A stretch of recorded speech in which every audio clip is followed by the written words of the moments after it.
You are now tuned in to the hottest podcast in the world with your host, Lamar Champmaker Wright.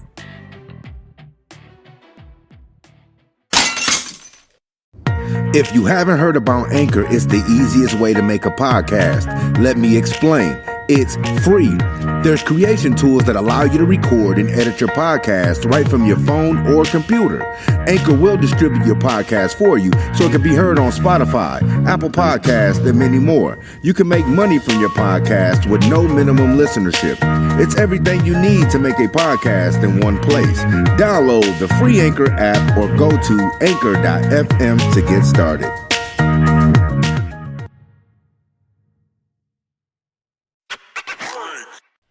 Welcome back to Everyday Talk Podcast.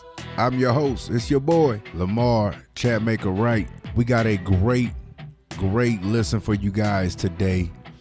We are going to be hearing the story of an ex-world champion who never got his credit, who never got his just due, and whenever he won a big fight, they act and played as if it was like a fluke. He just didn't get the credit that he deserved. He's very underrated, and they treated him like an underdog in the sport. When he's beat some of the biggest names in the game, when he took 8 years off at 12 years old in the amateurs, came back when he was 20, took him a year and a half to make the U.S. Olympic team. The stuff that he had to endure, his dad dying, not being able to see his dad before he died, or after he died. He's going to be sharing all this with you guys. It's such a inspirational, tremendous story that everyone must hear. If you love boxing or if you don't love boxing, this is a story that you're going to want to hear. I'm talking about Montell "Ice" Griffin. Stay tuned, stick around, because his story is coming up next. I'm telling you, you will not be disappointed for sticking around listening to this man's story. It's an incredible story.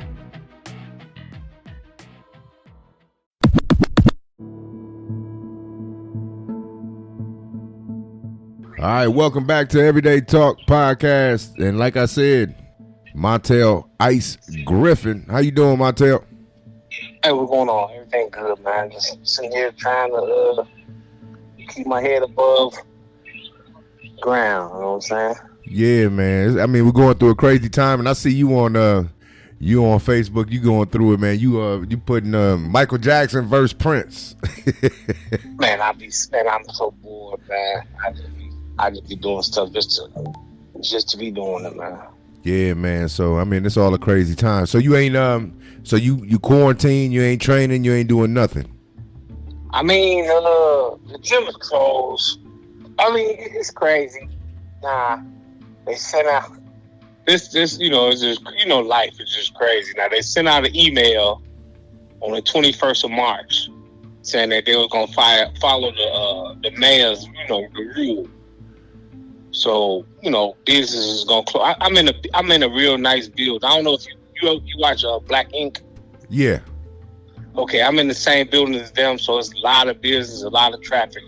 So they sent me an email saying, we're gonna follow the mayor's guidelines, and pretty much, we're gonna shut down, March 21st and open back up April 7th until they switch it to April 30th.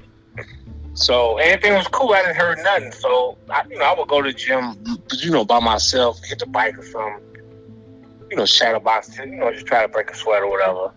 So then, when rent was due, I go talk to the manager of the building. I'm like, oh no, the building ain't closed. Your business ain't had to be closed. I'm like, what? Like, where did this come from? You know what I'm saying? They expect they rent. So I'm like, man, we gotta talk to this. So. But, we worked it all out, but it's just funny to me. But, yeah, I mean, like I was just talking to Sean Simpson yesterday. I'm like, now when this thing is over with, I'm like, how long is it going to take for people to be in shape to fight? You know what I'm saying? That's exactly what I said. That's the thing, right, with boxing, Right. Who's going to be in tip-top shape? Okay, say it's over May 1st. And I mean, we ain't gonna be able to have no fights till July, August, you know what I'm saying? July and August, that's what I told everybody. Yeah. I said you need at least 6 to 8 weeks. And dudes who's on that world class stage need at least 8 weeks. I don't see nobody taking no fight under 8 weeks. Yeah, that's what I'm saying. It's gonna take a while. These guys, could could be ready to fight and be at, 100%. I mean, I know some gyms, that guys going in, working out, hour or two, whatever, trying to stay close, but it ain't nothing like the real thing. No, it ain't nothing. I mean, it ain't nothing. I know ain't nobody dumb enough to be sparring right now. That'd be the dumbest thing I ever heard in my life. Somebody be sparring. So if ain't nobody sparring, ain't nobody in shape. You know what I'm saying? Ain't nobody. That's the truth. Unless you Anthony Yard, he fought Kovalev without sparring at all. He lost though. Yeah, he did, but he was getting in Kovalev's ass though. I mean, Kovalev is pretty much done. You know what I'm saying? Yeah. He was fortunate to get out that fight, but we knew that wasn't Kovalev that we saw against D-Hop, or 5-6 years ago. Yeah, no, he won that crusher for sure. So let's get back to you, man. So you how you get off and how you start boxing? Is it generational? Man, my father, Montell Griffin, took my brother. His name was Tim at the time. To the gym to learn self-defense, and he fell in love with the game. He worked under Johnny Coulon. Johnny Coulon was getting old and ready to get out the business. My father bought the gym, so Johnny Coulon's gym, turned to Windy City Boxing Club. So I want to say 2-3 years old. Probably I was younger than that. I'm talking I think he bought the gym in '73, but we was going. My whole life I was in the gym. You know what I'm saying? So yeah. So your dad bought Windy City Boxing Gym? Man, my father. No, he fought Johnny Coulon. He bought Johnny Coulon's boxing club and turned it to Windy City Boxing Club. Man, Windy City, that stuff all over the games and everything, man.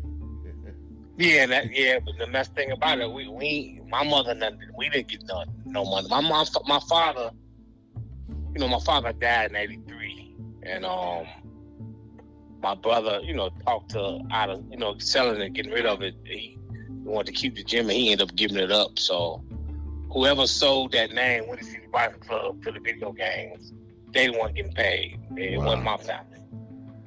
Wow. So. Yeah. So it's generational. You get in there, and then how old was you when you first started competing? I mean, back in them days, you had to be 10, 10 or 11 when you could start fighting amateur. And my father lied. I was 9 years old. First time I went to Ohio State Fair. Okay. And I think I made it to the quarters or semis. And I lost. Kid was just too big and strong. I lost, and then next year I think I went at 10, and I can't remember. I don't know why we stopped going after that, but I only went there twice. But I fought the Silver Gloves. I won that. Went to the Nationals, and then the semifinals. I'm dominating. I'm putting on the show. I threw a jab to the guy's stomach, and he hit me. He swung overhand right, hit me in the back of the head, and I got knocked down. I just got up. You know what I'm saying? Got up. I wasn't hurting nothing, just off balance. I got up and the referee stopped the fight for no reason. That was my last fight. I think that was '83. And then I was my father passed away maybe a couple of months after that. So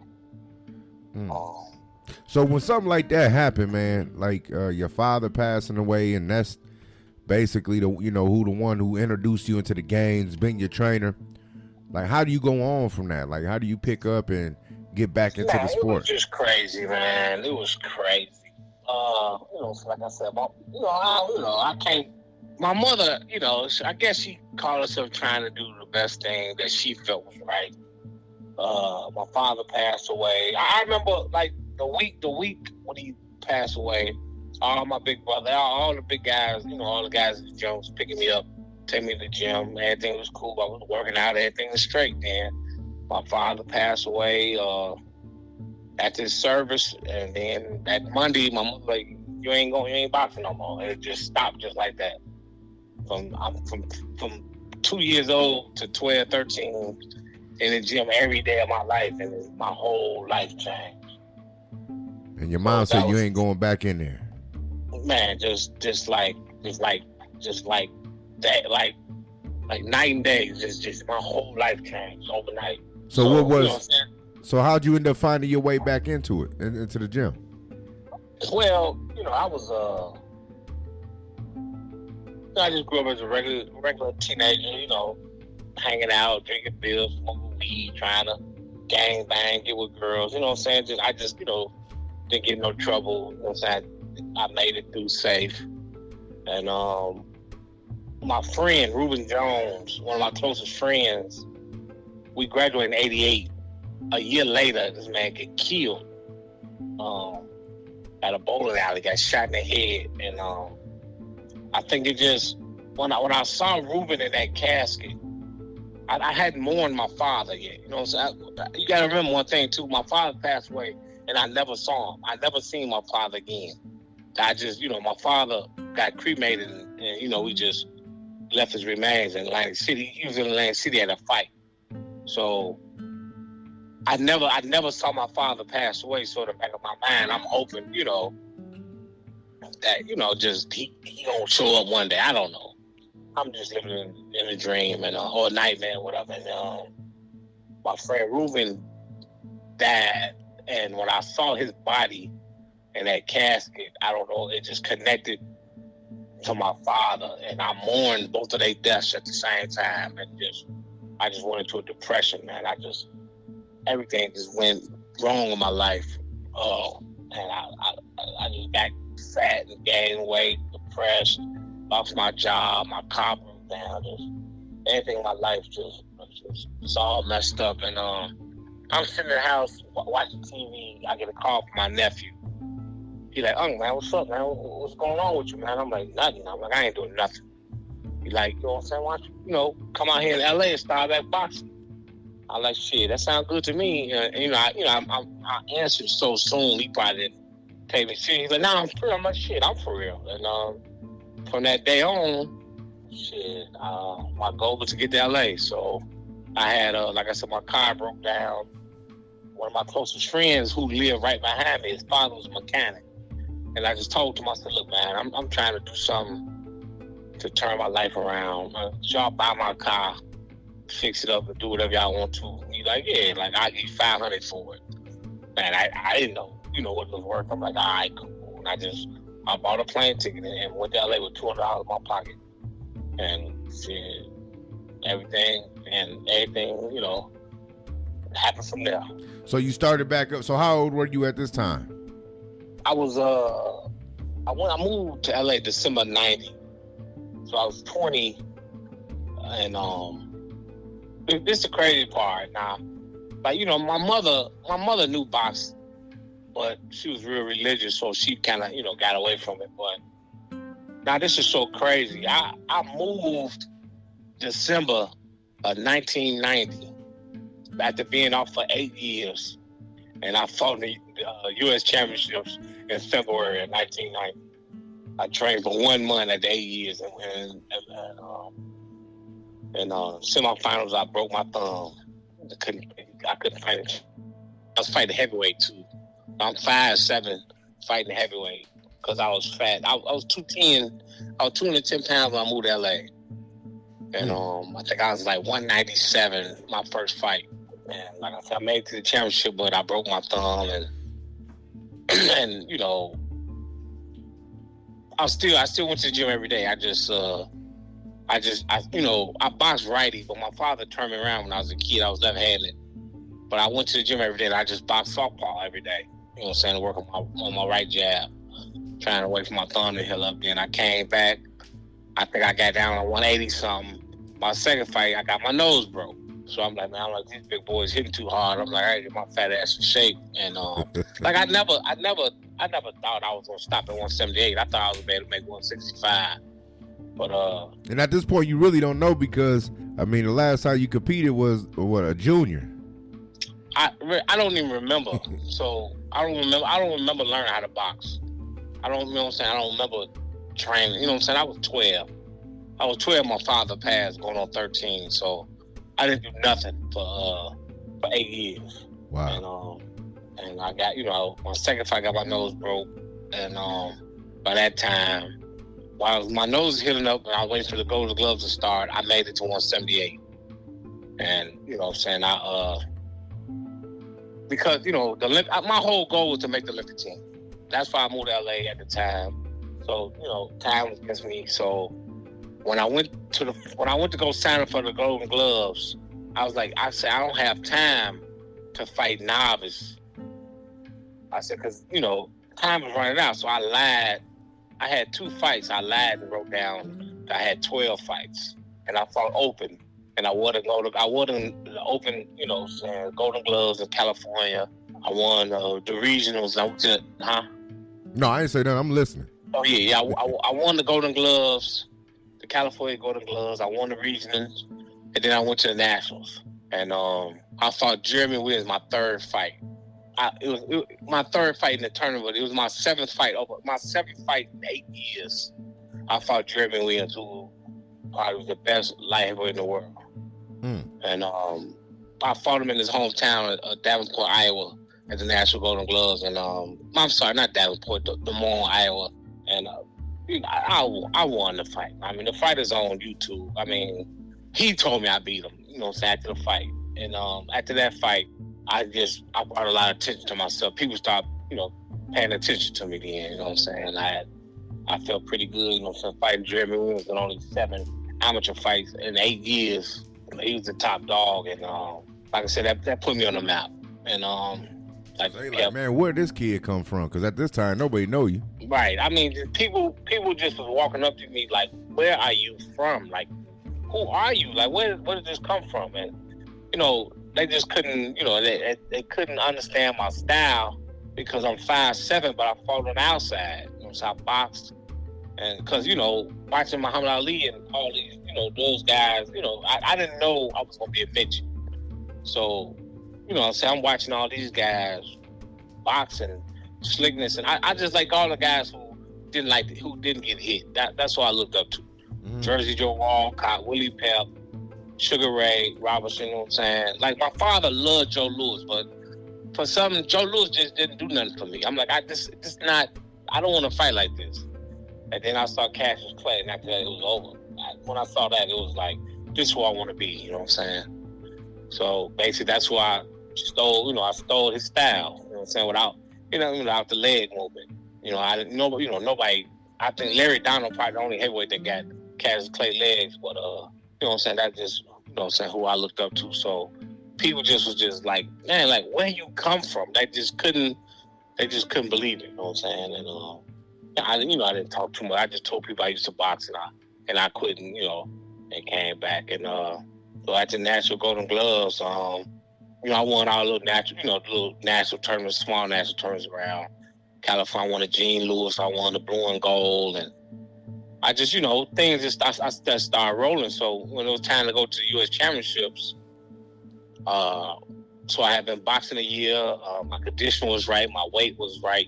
I was walking around I was weighing in like 172. I couldn't make 65, but I couldn't get no lower than 72. So I'm giving up 6 pounds to everybody I'm fighting, you know what I'm saying? And I went to the U.S. Championships, and, you know, the National Golden Gloves was in Chicago that year. And Terry McGroom was the hottest thing out. I'm like, man, I cannot, you know, take a chance of going to Chicago fighting him. I said, I gotta win the U.S. Championship. So I won the U.S. Championships, and I beat 4 guys in the top 10 4 days in a row. And that's what, like, I beat Frank Vassar, who was rated. I beat Jermaine Theffer, who was rated.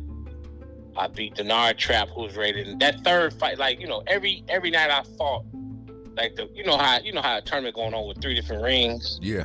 And you know how the people just go to one ring to watch a fight. Right. Like every fight, every night, I just started getting more people was coming to, you know, watch me to see, you know what I'm saying, who was this kid that came out of nowhere. And so when I beat Denard Trapp, that's when people knew. They was like, man, this kid, he the real deal. So the semifinals was against John Ruiz, who was #1 in the nation.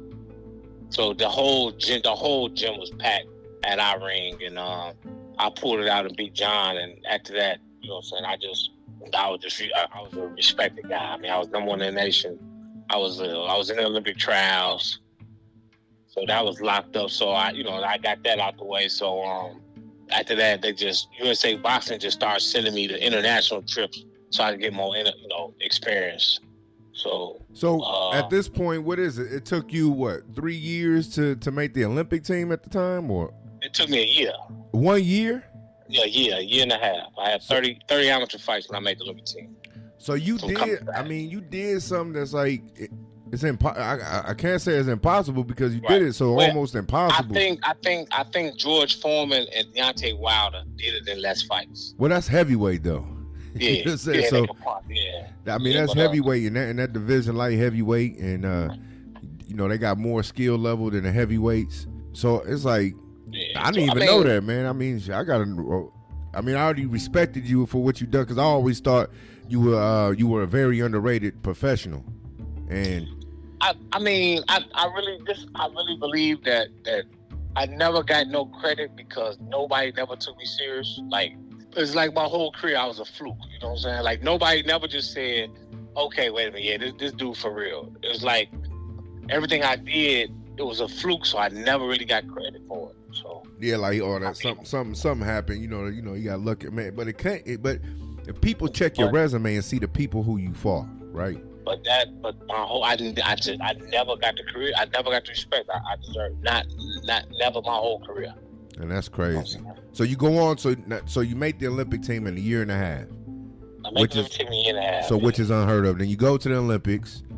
Did you ended up medaling in the Olympics, right? Nah. In the quarterfinals, I fought the world champion. I fought the world champion,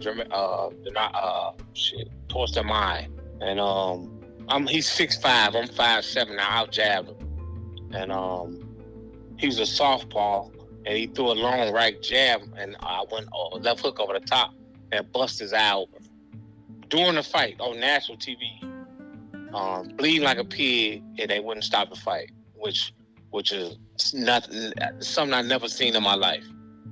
He had a 2-inch cut over his eye. They didn't stop the fight, and I ended up losing by 2 points. They took 3 points from me because they said my head was low, but I'm 5'7", he's 6'5", and they gave him the point that I hit him to cut his eye open. They gave him the point, so I ended up losing by 2 points. So my Olympic dream was shot down. Over some controversial nonsense. Yeah, so I mean, when you look at that, they said that some of the points that you were scoring were actually going to him. That's what I'm saying. They gave him, so I lost 6-4, but they gave him 4 points. Wow. So that's just something I got to deal with for the rest of my life. It bothered me to this. It's getting worse and worse the older I get that I don't have a gold medal. It's still affecting you. To show my kid, it still bothers me to this day. But you know what though, Montell, like, I don't know how many amateur boxers there are. 50,000 in the country maybe. I don't know. But it's only 10 that make a team. But 12 in them days. 12 now. I mean 12 back then, but 10, I think 10 or 11 now because they got the girls in there. I mean, you done something that a lot of us wish that we could have got to. I mean, man, making the Olympic team was the greatest experience of my life because everything I went through. I had my first fight in January 91. January 1992, I was number one in the nation, and I made the Olympic team that summer. So, I mean, I think I did some big things, but like I said, I just never felt I got no credit for it. Shit, I wish Montell walk in my gym right now. I'm waiting for him to come in mine. Now, I got a light heavyweight kid right now that's real talented. I think he gonna go a long way. So I mean, you on the same team with De La Hoya, Chris Bird, De La Hoya. So how they treating you? Because they don't know you either. You know what I'm saying? And like all these dudes that get on the Olympic team, they came up since they was 8 years old. They seen each other at these nationals. So how they treating you? I mean, when I beat Jeremy, because Terry McGroom was rated number one in the United States, Jeremy Williams and John Ruiz. When I beat all three of them, and I made the team, they all accepted me. They all accepted me, and the crazy thing about it was I was looking up to these guys. And for me to look up to them and then beat a teammate in a year, it was just crazy. You know what I'm saying? I remember I sat next to Chris Bird at the U.S. Championships just to watch his. I just wanted to see how he prepared himself for a fight. You know what I'm saying? I'm watching him get dressed, put his shoes on, warm up. I just did that. I sat next to him on purpose. You know what I'm saying? And he looked at me, smiling, and he spoke to me like, "What's up, man? You good?" I'm like, "Yeah." I'm like, for him to know me, it blew my mind. You know what I'm saying? Right. And so it was, like I said, it was crazy, man. It was crazy. So I mean, that's what with Chris Bird, man. He a good guy. So when I first got into saying I was going to coach, I used to go up and drive up to Joe Bird's gym, man, and get like some tutelage from him. Right. Well, yeah, I sparred that little ring. Yeah. So I mean, they some good people. So yeah, I sparred, man. So, yeah, but the thing is about that, when you listen to this, now I'm a kid that came out of nowhere. I won the U.S. Championships. I was living in L.A. and I came home. Jesse Reed was my trainer. Jesse Reed was my coach, and my lawyer who was my sponsor who took care of me had fell out with Jesse Reed. He said, "Look, check this out, man." He said, "You can either go with Jesse or you can stay with me." And I'm 20 years old, broke as hell. I had to stay with, with my sponsor. You know what I'm saying? To this day, Jesse Reed, I just talked to him like a month ago.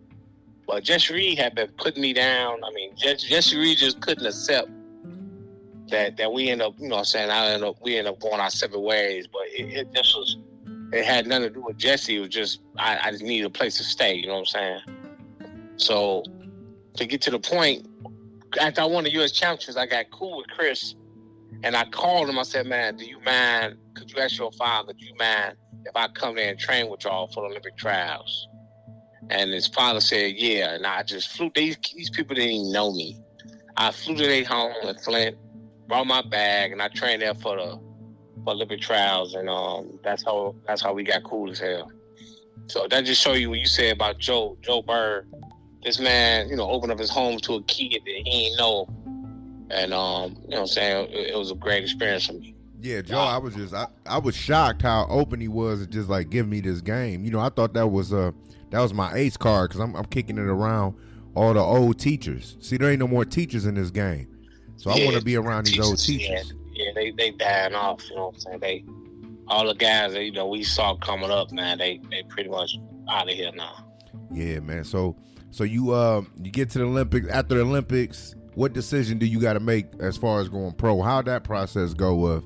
See, okay, the thing about me turning pro was, first of all, my biggest mistake was moving back to Chicago. I love Chicago, it's my home, but I should have stayed in L.A.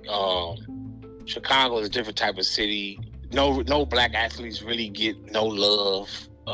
It's just crazy, man. I see, people who get parades and this and that. I made an Olympic team. You know what I'm saying? I represented, Chicago. Even though I live in LA, I represent Chicago, man. Chicago didn't show me nothing. No love, no nothing. I came home, I took a picture of the mayor. They said, "Okay, you can leave." And that was it. That's what they told me. I took a picture with them. They said, "Okay, you can leave now." And no key to the city, no nothing. That's why I got from Chicago. No key, no here. Now. Here you go, Montell. Here you go a key to the city. None of that. They said, I took a picture with him. I shook his hand. They said, "Okay, you can leave now." And that was Chicago. Wow. That was Chicago. So my thing was, I was a young kid. I was 22 years old. My family, my friends in Chicago. So I moved back to Chicago. But one thing, like the people who I was interviewing to turn me pro, you know what I'm saying, in Chicago, I'm like, "Look, I signed with you, but I'm not gonna be a Chicago fighter. I'm not gonna fight. I'm not gonna go 20-0 in Chicago and then fight my first opponent and lose." I'm like, because I've seen that happen 1,000 times. I said, I'm not gonna be no local kid. You know what I'm saying? So that's what I told everybody. So I get a call from Shelly Finkel. That's an Ohio guy too, just so everybody knows. Okay. You from Ohio? Okay, yeah. You know, I'm always commenting on your status. They from Ohio. No, I respect Ohio. Ohio, you see what I put down. So Ohio, one of the best boxing states in the country. But you know what I'm saying? I went out there with Shelly. They lowballed me. You know, at that time, you know, we was getting signing bonuses. So he kind of lowballed me.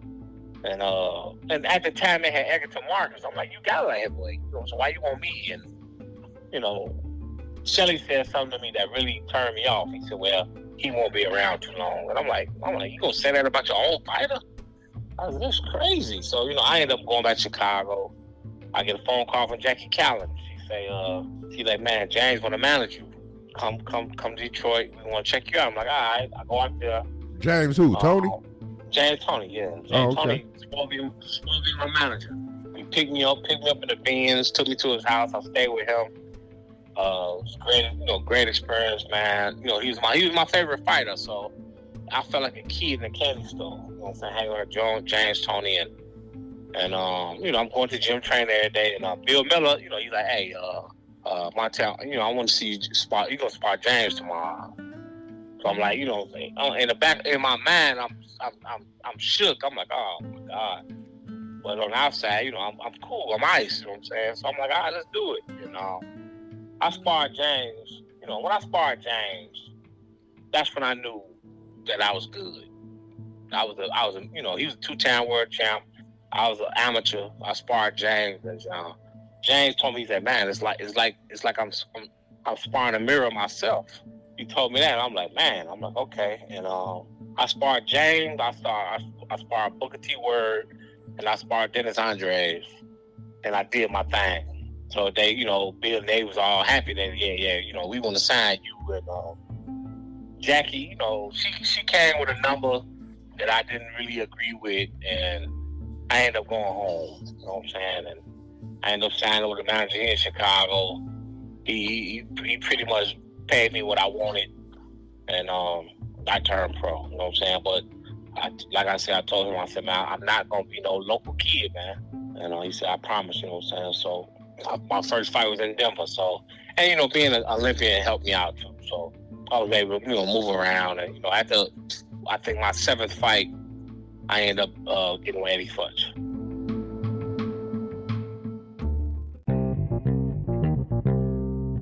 Yay! I got a phone call from my manager. He said, man, get packed. We're going to fly to D.C. and meet Eddie Fuchs. He called him Eddie Fuchs. I said, who's Eddie Fuchs? I said, you mean Eddie Futch? He's like, oh, that's how you say his name. He started laughing. And I walked in the gym, and you know, I'm like an asshole type dude. You know, I'm a competitor. I'm an asshole. And Eddie Futch, the first time Eddie Futch walked up to me, he said, yeah, I heard you want me to train you. He said, well, I'm going to see what you do against Mike McCallum, and that's how I'm going to make up my mind. I'm like, you know, I took it as disrespectful. I'm like, yeah, okay, let's grow. You know what I'm saying? And I went in and I did my thing. You know, I did my thing. And I walked out the ring. He walked up to me and shook my hand and said, welcome to the team. So just let you know what happened in the sparring session. So, you know, I signed with Eddie, and, you know, that was just the beginning of everything. How was, being with Eddie Futch, man? That's like one of the legendary trainers there is, man. Like, you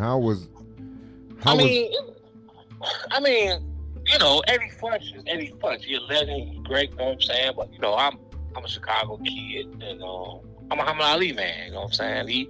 He was a Joe Frazier, Ken Norton man. So, you know, we would always go back and forth, man. Just, you know, I'm laughing and talking about who was the best, you know what I'm saying? Ali or Joe Frazier or Ken Norton. It was just cool like that. I ended up meeting Joe Frazier. Well, I met Joe before in Chicago. He trained in my father's gym for his last fight, but I got a chance to sit down and talk to him as a grown man.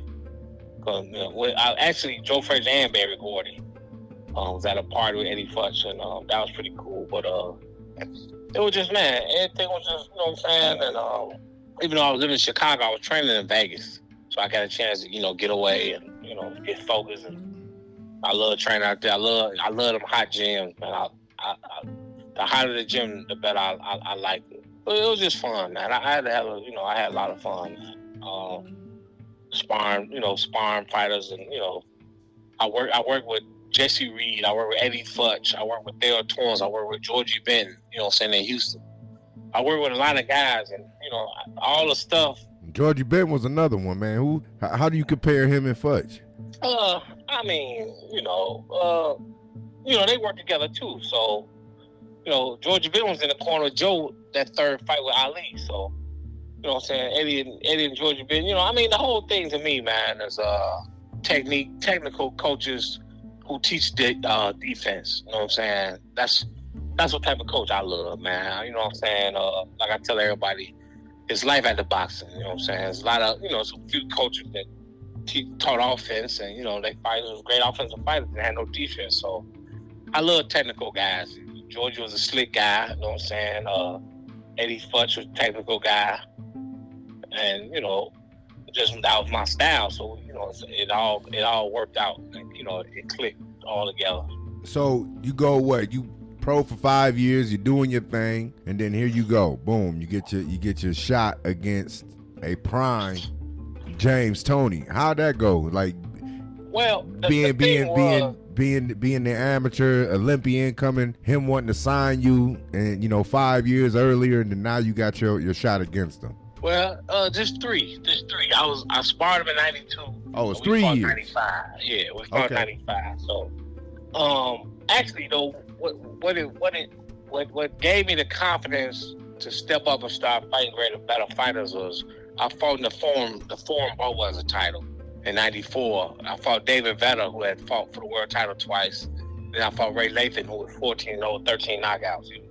I mean, a starch puncher from St. Louis. I tell everybody, he's the hardest puncher in history, man. I fought him. He's the first guy who dropped me. You know what I'm saying? So I got a chance to learn how to fight hurt, and being coming from a knockdown, and we dropped each other. And after that fight, after that tournament, I knew I was ready for the big time. So my lawyer just was calling me. My manager was just calling. He was like, "What you think about fighting James Toney?" I was like, "What you?" He said, "Do you think you could beat James Toney?" The first thing I thought about to myself was, okay, me and James sparred in '92. I said it was pretty much tit for tat. You know what I'm saying? Even though, you can't judge off sparring. But I'm like, okay, I said, in '92 I was amateur. 3 years later, I know I got better. I said, but James ain't got no better. You know what I'm saying? He you know what I'm saying? 2-time champ. You're not finna just keep getting better and learning. And that's how I made up my mind to fight him. So my lawyer called me and said, would you be interested? I'm like, yeah. I'm like, Eddie Futch and Theo didn't want me to take the fight. But I was like, man, I think I could beat him. You know what I'm saying? And, so the last straw was the purse. So he called me and said, HBO will give you $60,000 to fight James Toney. I said, man, I'll fight him for $100. Just playing, just seeing what they had to do. Telling me I'll call you right back. 20 minutes later, he's okay, let's go. The fight is on. So that's how I took the fight. You get in there, man, and how was you feeling? Like, like at this time, man, James Toney like one of the baddest mans on the planet. Yeah, like I said, he was my idol. So, like, I remember we at the MGM Grand. I looked up on the screen and they showed the tail of the tape. I said, God damn, that's James Toney. And I said, man, snap out of it. Come on, it's business, it's business. And I went out there, and the fight was actually going too easy. I'm like, this shit is easy. I'm like, I got him. So in the third round, I was the third or fourth round, the fight was going so easy. I threw a right hand, he countered it, and caught me. You know what I'm saying? And, almost knocked me down, but, my glove didn't touch the floor. And Eddie Futch was always told me, don't end with a right hand. Make sure you come back with a hook, because his counter right hand so good. And that's how I ended up getting caught, because I kind of got big-headed. I got big-headed, and after he caught me, I got back focused. And like I tell everybody, from that fight, you know what I'm saying, I wasn't better than James. I'm not gonna say it was just all great or nothing. I worked him. That's it. I just outworked him. I knew, James take off, you know what I'm saying? James' skill level was so high that he would, take off and, do what he want to do. He probably didn't make weight the right way. And, you know, his skill level was so high, he probably wasn't the discipline as he should have been. So basically, or he might have just been like, you know, this young dude at 3 years experience can't beat me. I mean, at the time, he 44-1. Right. You know what I'm saying? And, you know, I knew he coming off a loss too, so I know he was coming. You know, he's gonna come hard. But you know, like I mean, you know, he, like I said, he hurt me, he called me, shook me up. I got it together, and I actually dropped James, but I don't get no credit for it. I turned southpaw and hit him with a straight left, and he fell, and the ropes kept him from going down, which supposed to be a knockdown, but I never got credit. Which, you know, the fight would have been a unanimous decision if I would have got credit for that knockdown, but it was a majority decision. So, you know what I'm saying? When they first, you know, the first judge called a draw. Like, oh shit, they finna try to rob me. Like I said, I actually just thought I outworked. And if you looked at the scorecards, all 3 scorecards, every judge gave me the 10th, 11th, and 12th round. So it just showed you I outworked them. You know what I'm saying? And, you know what I'm saying? Another thing, it was another fluke. I wasn't supposed to do it, so I never got no credit for it. Now, was that your first 12 rounder? No, my first 12 rounder was Ray Latham. Ray Latham, okay. And right. Then so you end up so you beat Tony. They say it's a fluke. So because in this time, in this era, if someone was to beat someone with your status, beat someone with the status of James Toney, then their next fight would have been a title shot. But it took you like 2 years later, and then you had to beat him again to even get a title shot. Yeah, longer than that, because basically, I mean, I fought for a W title, but you know what I'm saying. A lot of people don't want to recognize that as a world title, but it was against James Toney, so it's a world title to me. You know what I'm saying? So what happened? So this what happened. So me and James fought in January of '95. The rematch was December '96. So basically, it was a year, but basically it was like 2 years. Right. You know what I'm saying? And you know, we both had 10 fights. We both, you know, went undefeated, and I didn't even get a TV fight. You know, so I beat James Toney. I didn't get a TV fight, man. It was like nobody gave me no credit. Nobody took me serious. It was just depression, man. I'm like, what the fuck I gotta do? You know what I'm saying? So you know what I'm saying? I get a phone call to fight Mike McCallum from the WC. The WC wanted me and Mike McCallum to fight. What's it called? NABF? Like interim belt. Yeah, they wanted me. They want us to fight for the interim title. Which would have put you in the mandatory, though. Yeah, it would. I'm gonna explain to you why it was BS. But they wanted me and Mike to fight for an interim title. They wanted me to fight for $80,000. So I'm like, okay. I'm like, that's decent. You know what I'm saying? But I get a phone call from HBO. They said, we got $1 million on the table. James Toney gets $750, you get $250. Damn. I said, man, I beat James Toney. I said, you know what I'm saying? I mean, of course, I thought I should have got the most money, but he was an HBO fighter, so I'm like, okay. So it got to be $500 a piece. So when they agreed to that, I was like, okay, I'm gonna take. I said, I already beat James, and I know I'm better now. I'd rather fight James for $500 than Mike for $80,000. You know what I'm saying? Which Mike was like I said, my spar. You know, we sparred together, and I pretty much had my way with Mike, but he's still more respected than me in boxing. So I went to Jose Sulaiman's house in Mexico City and sat there and talked to him. I said, man, I'm saying I'm only getting offered $80,000 and these people offer me $500.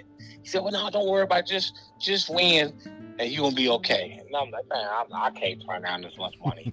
So, I mean, that's a no-brainer. Just win and we're gonna be okay. I'll fight the man I already beat. So I fought James again. Now, Roy Jones took the Mike McCallum fight, right? And the interim belt turned to the world title. Wow. So that's what I'm saying. That's what's crazy about it. Now, Roy fight Mike is for the world title. So I'm like, this is crazy. I'm like, boxing is so dirty. Boxing is a dirty game, bro. Man, so, you know, so I beat James again. Roy beat Mike. So hold on. After you beat James, though, what'd they say then? What you mean? You know, I mean, okay, that's what I'm saying. What was the word? I mean, it can't be a fluke this time. When I beat James the second time, that's to me, that's the biggest win of my career. Because that's when people finally said, okay, he can fight a little bit. You know what I'm saying? So, and you know, BC made the fight between me and Roy. So now how's that go? Now he beat Mike. You beat James Right, Toney. that's what I'm saying. So the WBC called us and said, okay, you know what I'm saying, you and Roy fight. For 80,000? Okay. Pardon me? Did they tell you 80,000 again? No. I was in the mall with my wife. I remember like this was like yesterday. I was in the mall with my wife. I get a phone call from my lawyer, my manager. He said, man, it's on. You got what you wanted. You got Roy Jones. I'm like, for real? Like, how much? He like, $850. I'm like, ooh. I'm like, okay. I said, okay, now we doing things. Now things starting to make sense. So, you know what I'm saying? I took the Roy fight. Shit, I was ready. I'm like, I had a hell of a camp. The game plan we worked on, everything was perfect. You know I mean, and it's only 4 months after the James Toney fight, so it's on. Yeah, it was on. Like I said, that's when I finally started being looked upon as one of the guys. You know what I'm saying? I was, I mean, the thing about boxing, my peers always gave me my love. Every time I seen fighters, they just, when I seen fighters in person, they just couldn't believe how short I was. Yeah, everywhere I went, they say, man, how in the hell are you doing what you're doing? I'm like, man, hey, man, God, man, I just blessed with some talents, man. I couldn't tell you. Yeah, because, man, the way you fought, though, but it was like, and you had an awkward style, to you. Yeah. You had an awkward style. They couldn't deal with it. You controlled the range. You was in and out. And I actually, I have a fighter named DeAndre Ware, who fight 168, but he's shorter. He 5'9". And I actually watch a lot of your footage. I said, but he more muscular, kind of come forward. But, he real underrated as far as being able to box. So I said, man, you got to watch some of Montell stuff to see what you need to be doing with these big dudes, because we call him the Axe Man because everybody he fight, 6'2", 6'3". They just, he ain't never gonna get a dude his size, man. So, I'm 5'7", so I'm and then you was doing it with these big dudes. Yeah. So what I'm saying? It was just all timing, man. It was all. I mean, everybody thought I had long arms. They're like, "No, you got some long." I was like, "Man, I ain't got no long arms. My arms 69 inches." I'm like, when I used to follow HP, I used to tell them write down 70 because it sound better. I was like, man, I said, man, don't put down 60. I have to put down 70. So yeah, I had 69-inch arms. So I said, I fought Roy, man, and man, it was crazy, man. Like my whole career was crazy.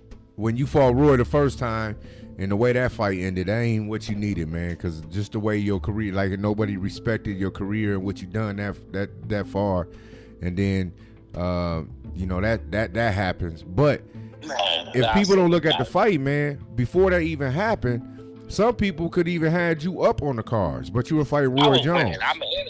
There's no way in hell I was losing that fight. You know what I'm saying? He got credit with a knockdown early in the fight. That wasn't no knockdown. You know what I'm saying? He knew he didn't knock me down. He didn't even jump on me after the 8 count. You know what I'm saying? So that was crazy. So that was 2 points he got. And I think in the 9th round, one judge had me winning by 1 point. One judge had him winning by 1 point. And the other judge had him winning by 2 points. So if he don't get the credit for the knockdown, I'm winning that fight. You know what I'm saying? And he, I like Roy, my man. Now, you know what I'm saying? I talked to Roy. I text him. I pick his brain. You know what I'm saying? Once a month. And I told Roy, I said, Roy, the crazy thing, I said, your fans love you so much that they hate me because you hit me. And he just cracked up laughing. I said, people, they love Roy Jones so much that they hate me because he hit me. You know what I'm saying? It's just crazy. You know what I'm saying? But it is what it is. And, so walk us through that time that he hit you while you was down. Basically, that to me that showed like the frustration of Roy. Roy was flying through dudes before he fought you. Right. He was just frustrated, man. He was frustrated. One of his friends, so I ain't gonna say nobody's name. One of his close friends, one of his guys from his camp, I'm cool with, and he said, Roy was like shit. He was frustrated. Like he caught the opportunity, he took it. You know what I'm saying? Like he didn't think they was gonna disqualify him. He thought he was gonna get away with it. He's just trying to get out that fight. You know what I'm saying? But it is what it is, man. So you end up winning the world title. Now you're a world champion. I mean, I was so upset on how the fight ended. I didn't care about winning the world title. And what happened was, I went to the WA convention was going on in Atlantic City the same week we fought.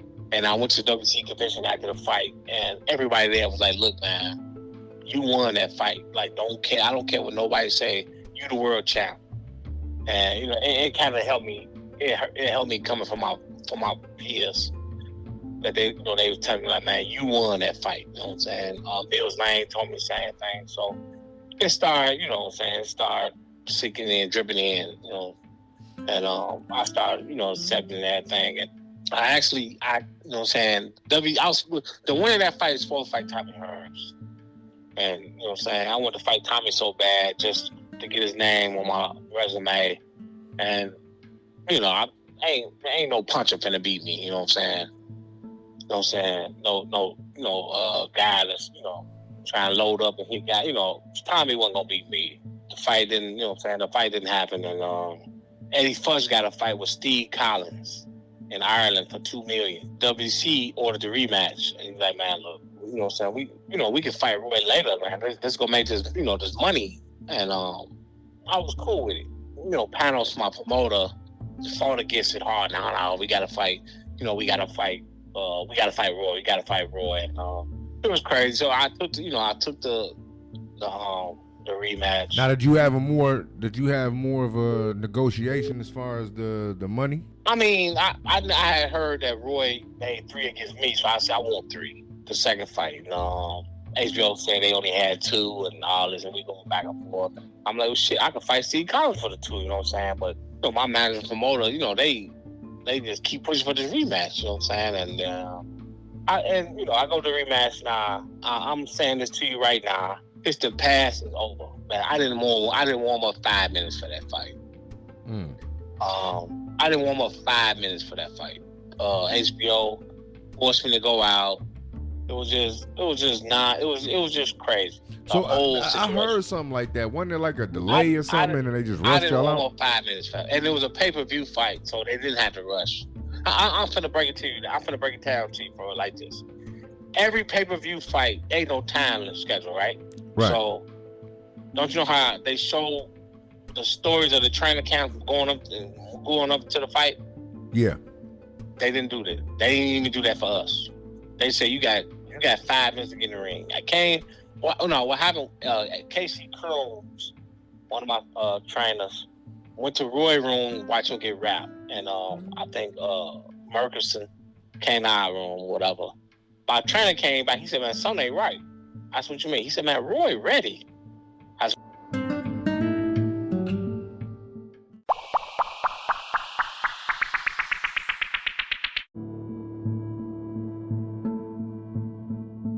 "What you mean he dressing?" He's like, "No, Roy ready. Like Roy dressed in shadow boxing. Like Roy's sweating right now." And I'm sitting in the room with my street clothes on, watching TV, and they showed Roy warming up, and they showed me in the dressing room, and a lot of people thought it was tape delay. I was like, no, that was live. You know what I'm saying? I didn't warm up, and you know, after the fight, I get a call from Chris Bird. He's like, "Man," he said, I ain't gonna say nobody's names, but he said, "Man, a guy from Roy Camp called him and said, man, it's a shame what they did to Montell." You know what I'm saying? And you know, I waited 20 years. I saw him 20 years later. I said, what did you mean by that? What you told Chris Bird? He said, "Man, we got you." He said, "We got you." He said, we rushed you in there and did not let you warm up, and we did it on purpose. And he said, "Your manager and promoter knew about it." And that's what broke my heart. That broke my heart. Yeah, you know, man. This game, like, if people don't understand this professional game, and Montell, I didn't understand it either. You know, when I first broke into it, you know, I broke in on the B side. Actually, I was helping a friend of mine that I grew up boxing with, and I was just trying. You know, he took care of everything. You know what I'm saying? And I was just traveling with him. But I had these amateurs with me, you know, that was under me. So I said, man, I got to learn this game. That was the best thing that ever happened to me, because I was able to learn the professional game and see how dirty, sharky it was. When you coming from the amateurs, people love you. They don't want to see you do nothing bad, and it is different. So it's like myself, I tell my boys, like, I got to be a shark with these dudes. I ain't gonna play like they play, but I'll be a shark with them. This game is the mother, boy. Yeah, because there's too much money involved, and they sell you up. You know, like you kept saying that you had a $2 million fight with someone else, but your managers and promoters, they want you to fight Roy for either the same money or less money. That don't make sense. Don't make sense at all. But it all played itself out and explained itself to me. You know what I'm saying? Afterwards. You know what I'm saying? Like I said, it broke my heart. You know what I'm saying? And you know. And a lot of people don't get this pro game. Like, if you that dude, you know, you got the marketability, you know, you could be sold. These people will get you to a world title. You know, if you a talented kid, but it's not marketable, you know, they do some funny stuff, man. And a lot of people don't see the top. Like I tell guys all the time, you know, who wet behind the ears 5, 6, 7-0 and just think they the stuff. And I say, man, I'll go find a fighter right now who's 2-12 and beat your ass. Right. You know, but it's just a game. And then since I entered this professional game, I lost so much love for it, you know. And then, you know, my son was able, you know, he's old enough to get back in the amateurs, and now I'm finding my love for it because I ain't got to worry about if they trying to set us up or sell us up the, you know what I'm saying, sell us up the river and all this money, man. But that professional game will knock the passion straight out of you. Oh yeah. That's how I got out the game. I had my last fight 2011. Yeah, I was actually there though. No, you said what? I was actually there at the Hammond Casino. I had two guys. Oh, okay. Yeah, I had two guys on the B side. Yeah, so because of just the BS of the game, I left the game. I just dropped out of the game. But I've been back 4 years. You know what I'm saying? I've been back 4 years. I started off training Sean Simpson, and had another kid, and now, you know what I'm saying, my little, you know, stable coming along, and, you know, working, you know, with a few pros and everything. So, but yeah, the boxing game was crazy, man. But you know, like, you know, it's just, I had 59 pro fights, man. I've been hurt one time. You know what I'm saying? What you know, what losing in the first round. I know I could take a punch. You know what I'm saying? And to have to lose that way and had to live with this the rest of my life. It's crazy. You know what I'm saying? Like I said, like I said, I talk a lot to Roy. I said, man, I got done so wrong in this game, man. He said, I know. He said, but, you know what I'm saying, look what you did, man. I can't do nothing but just sit back and say, well, okay, but it's just a crazy game, man. Yeah, but your name should be mentioned more. Your name should be mentioned up there with Roy. You know, you should actually, you know, be, when I'm looking at it, and then, you know, the people that what you done, man, from the amateurs to get to the Olympics in a year and a half, to come off only being pro for 3 years, beating James Toney, man. That's the James Toney, to me, that's your biggest win, you know. And you did it twice. You know what I'm saying? You did the impossible twice in 3 years off being. In today's game, the Olympians ain't even developed in 3 years. You know what I'm saying? So it's just right. I respect you, man, for what you done, and everybody else. I think if they hear your story more and your story gets out there more, man, they can't do nothing but respect you more and see how. And really, with your story, you're gonna expose the game. You're gonna expose the game, the side of the game that Teddy Atlas talk about all the time. Right. Well, I got a book coming out. So, I seen that. Talk about that. Yeah, my book's supposed to came out in March. So the coronavirus, and they threw everything off. We waiting. We getting everything finished up, ready to drop, whatever. We just waiting for the right time for America to be ready. You know what I'm saying? Like, it's so much. It's like a two-edged sword, because it's like right now I think it's a good time because the world is stopped and ain't nobody got nothing to do.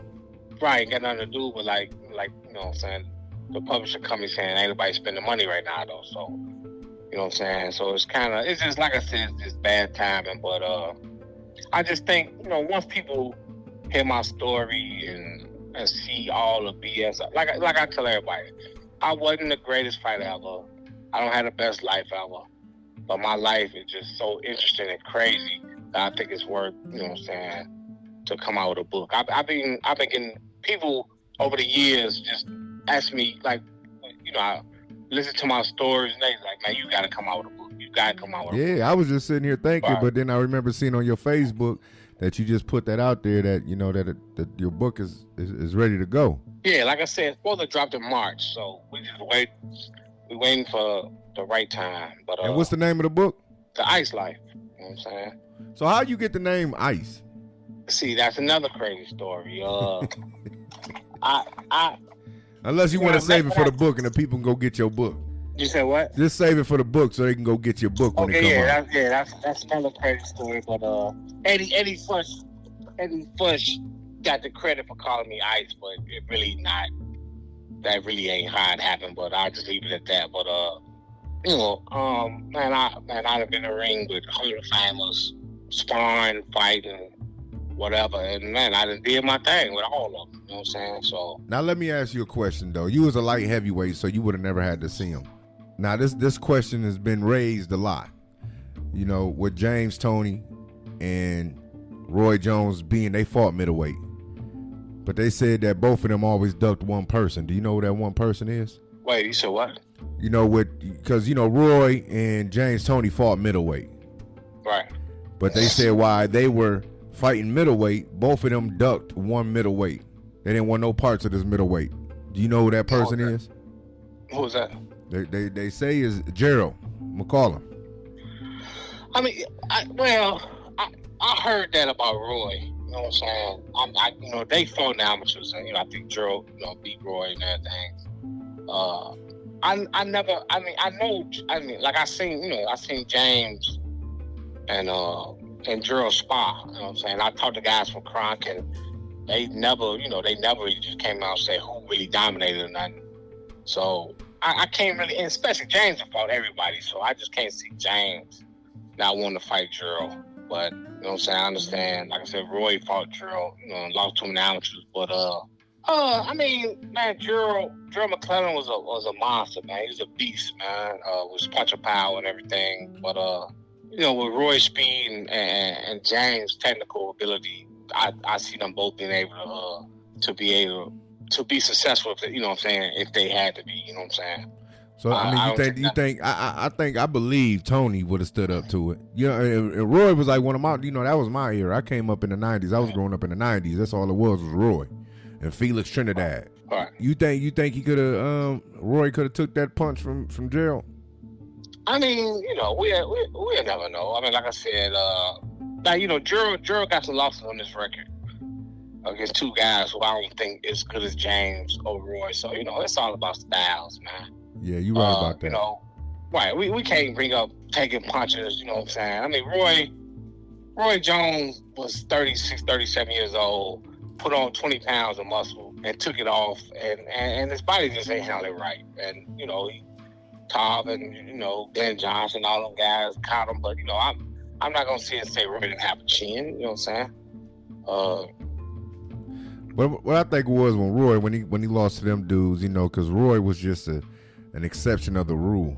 And, I think age just caught up with him. He needed all that. But like I said, putting on 20 pounds and taking it off in the 30s, that killed his body. Yeah, but I mean, plus he lost a lot of his attributes, because we could just, we could be real and say, Roy did a lot of things wrong in the ring, but he was able to get away with it because of what the attributes he possessed, speed, reflexes. Like I told Roy, I said, you and Cassius Clay is the most God-gifted fighters I've ever seen in my life. You know what I'm saying? So, you don't put Floyd up there with him? I said Cassius Clay and Roy Jones. I tell Roy, you and Cassius Clay are the two most gifted fighters I've ever seen in my life. Who fight two fighters who did everything wrong, but did a lot of things wrong, but had great success. You know what I'm saying? Yeah, I mean, there was exception of the rules. Them was the two fighters that can, they can hit you with a 1-2 and pull straight back. Anybody else gonna get, they pull straight back, they're gonna get hit with the right hand. Right. So it's they was able to do all this type of different stuff, man. But Montell, I appreciate you for sharing your story, man. And like I said, just with me hearing your story, and I'm in the game, and I didn't even know that. Just being able to hear that story, man, just gives me more respect for you. Like now, it even pushes me to be like, they need to do something for him. To be treated like that, man, is just it's crazy. And really, they just treated you like the underdog your whole career. My whole career. And but you didn't fight like one though. I'll tell you that much. Yeah, I mean, I was in the gym so young, man, that it wouldn't allow me to be nervous. I looked at all them guys like regular guys. So I mean, you know.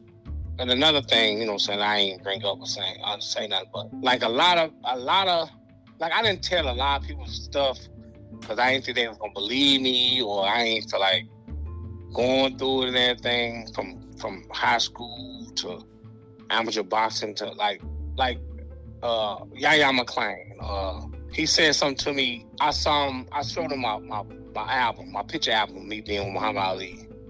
All the time I spent with Muhammad Ali, everything I did with Muhammad Ali, and he said, first thing he said, man, that was 20 wins right there. And I didn't really understand what he was saying until I heard 2-3 more people say it. They was like, man, that experience you had being around him and your confidence and everything, he said he won fights from you. And, you know what I'm saying, it just, you know, it was a crazy experience, man. But from 5 to 13 years old, I seen Muhammad Ali on a regular basis.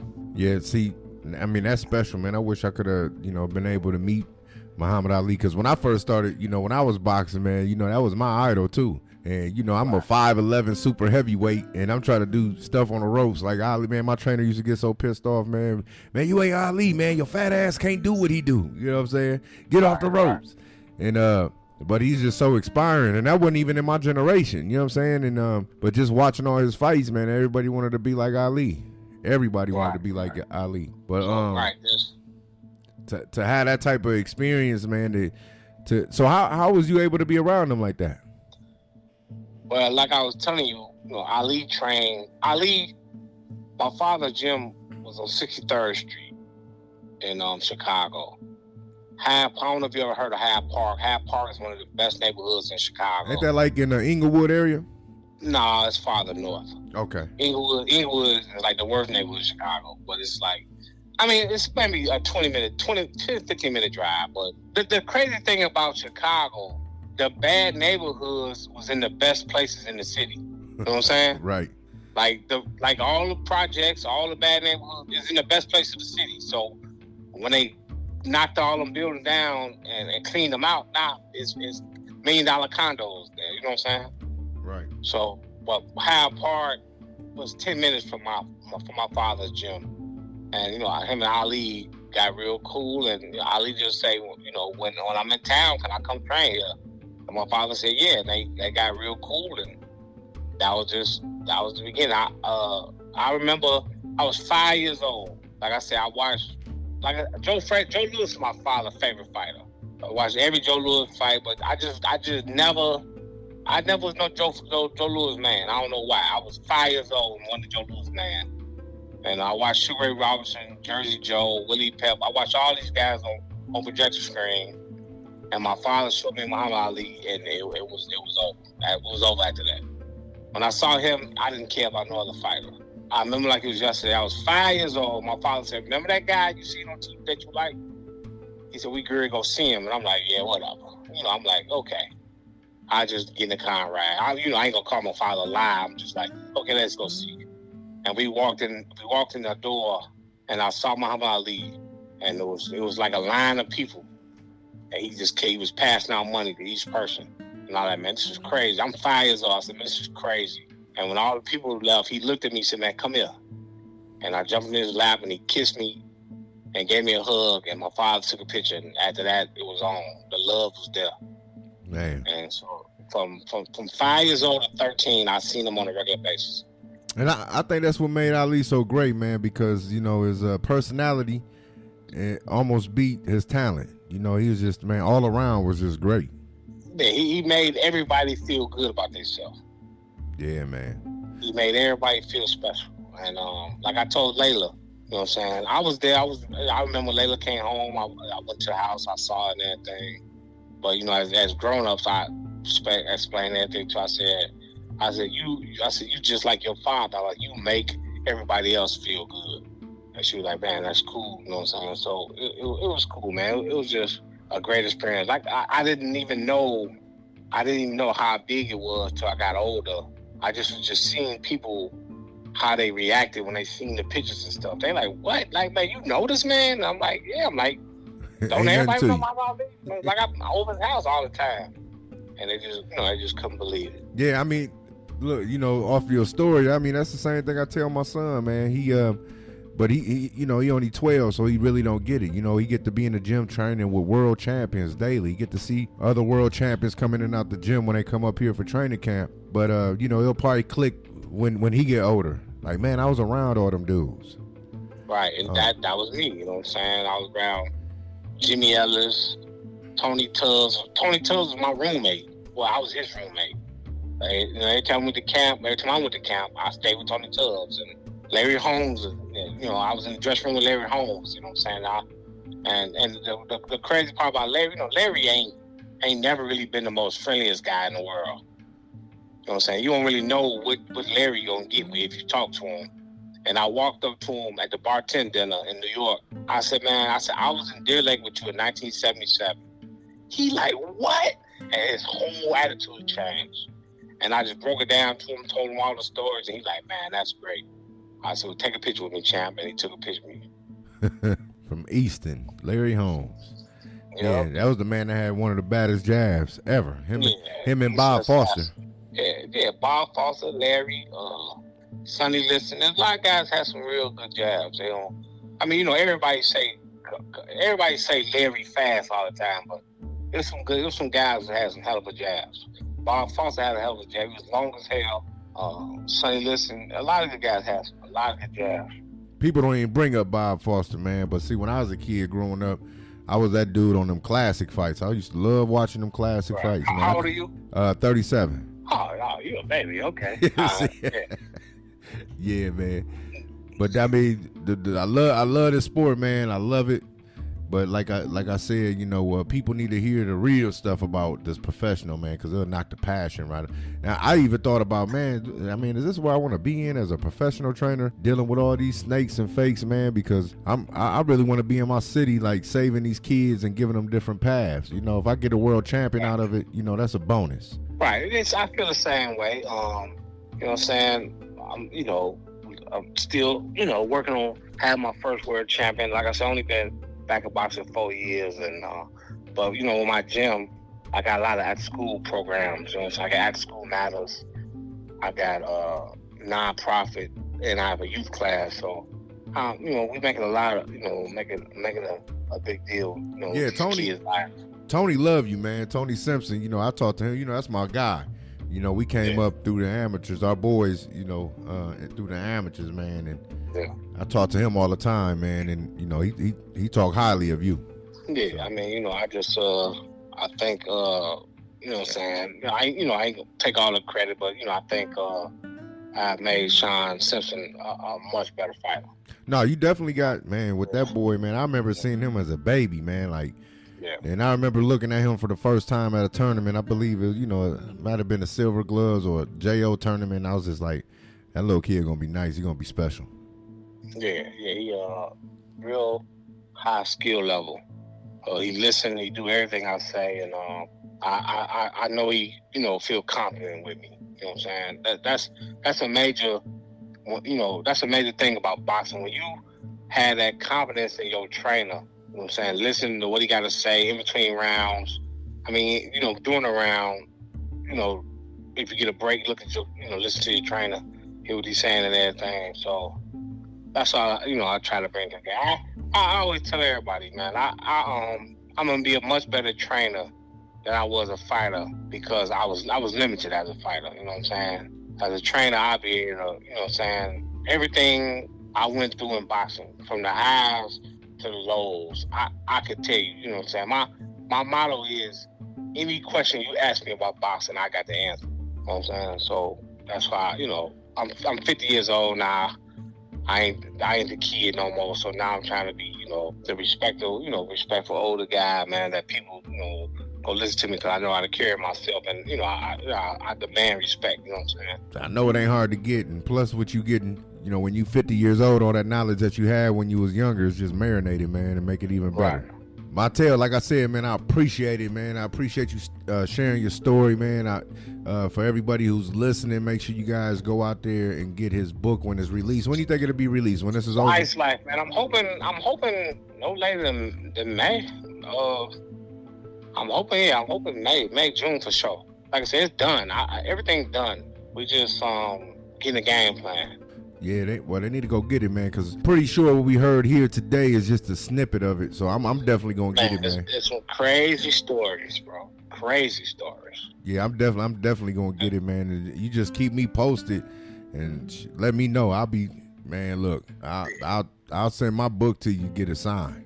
I need all my books signed. Yeah. All my books signed. We're gonna do some big market thing. We putting a team together right now. Actually, I got to answer email. I'm glad you brought it up. I got to answer email that they sent me yesterday. So, I think this book is going to finally give me the credit, you know what I'm saying, that I deserve.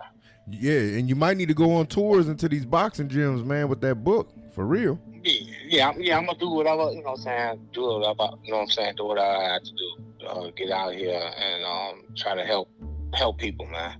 Yeah, like I said, I appreciate you, man. I hope you get the credit that you deserve from this book. And, I really hope that we really open people's eyes today about how people could just be treated as an underdog, man, and it really ain't fair, and how this game really treat people. And that's the way, I want people's eyes open to that, is how people are treated. Boxers, man, this is the only sport where the athletes are not treated fair, and something like that needs to change. It's the only sport where they can get into, put their life on the line every time that bell ring, and not have a retirement plan after the career. Right. It's just, I'm a big advocate to have it regulated to like other sports. Right now it's basically a pimp and hoe game, man. Right. The promoters. Right. Until the government take over, somebody take over, get it one commissioner, everything under one rule. Like you said, pensions and fair judges, and just everything. Till that happen, you know what I'm saying. We're gonna keep dealing with this, but if that happened, it could be good. But you know what I'm saying, like what I went through in my career, it helped me be a great parent, man. You know what I'm saying. This. My kids saying this ain't happening. I said, look, man, life ain't fair. You know what I'm saying? It is what it is. Yeah, right. And you know what I'm saying? I witnessed it, firsthand. So that's a true example of life ain't fair, man. Cause life ain't fair, man. You know what I'm saying? I told my daughter played pro ball in Germany. You know what I'm saying? She her whole career she playing behind somebody she was better than. How come this? How come that? You know what I'm saying? I just like, man, life ain't fair. You just gotta keep trying hard. Don't give up. You know what I'm saying? And when you get that opportunity to just excel, yeah. They love your story, man, and they appreciate you sharing it with us. All right, it's all good. Much love, brother. All right, peace and blessings. My man. There you have it, man. That was Montell Griffin.